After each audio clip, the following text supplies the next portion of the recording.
យកមិញក្រោយពីបង្ហោះសាររបស់នាយករដ្ឋមន្ត្រីនិងបង្ហោះសាររបស់ខ្ញុំមានចូលមកសួរថាប្រសិនបើយើងបបួលគេមិនទៅយើងទៅយ៉ាងម៉េចខ្ញុំក៏បានឆ្លើយត្រឡប់ទៅវិញបើមិនព្រមទៅមានន័យថាយើងត្រូវតែប្រឹងគឺអត់មានព្រោះបើសិនជាបបួលគ្នាទៅវាជាការល្អនេះជាការទុកមុខទុកមាត់ឲ្យគ្នាទៅវិញទៅមកម្យ៉ាងទៀតខ្ញុំក៏ចង់និយាយរឿងនេះជូនចំពោះពលរដ្ឋកម្ពុជា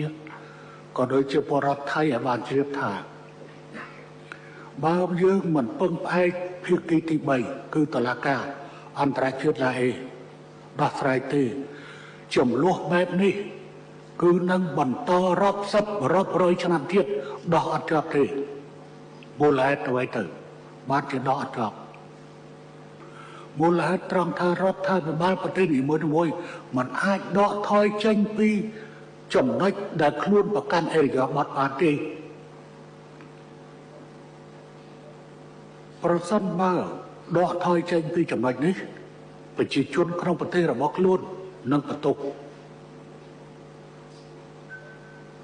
ទាំងសងខាងបើសិនជាថាដកថយចេញពីចំហពីចំណុចនេះតាមរយៈយន្តការទ្វេភាគីដោយមិនមែនជាតុលាការគឺច្បាស់ជាប្រជាជនស្រីបន្ទុកមិនថាយើងមិនថាថៃទេអញ្ចឹងជាល្អបំផុតគឺដើម្បីឲ្យប្រជាជនអស់ចិត្តនិងរដ្ឋាភិបាលក៏សុខស្រួល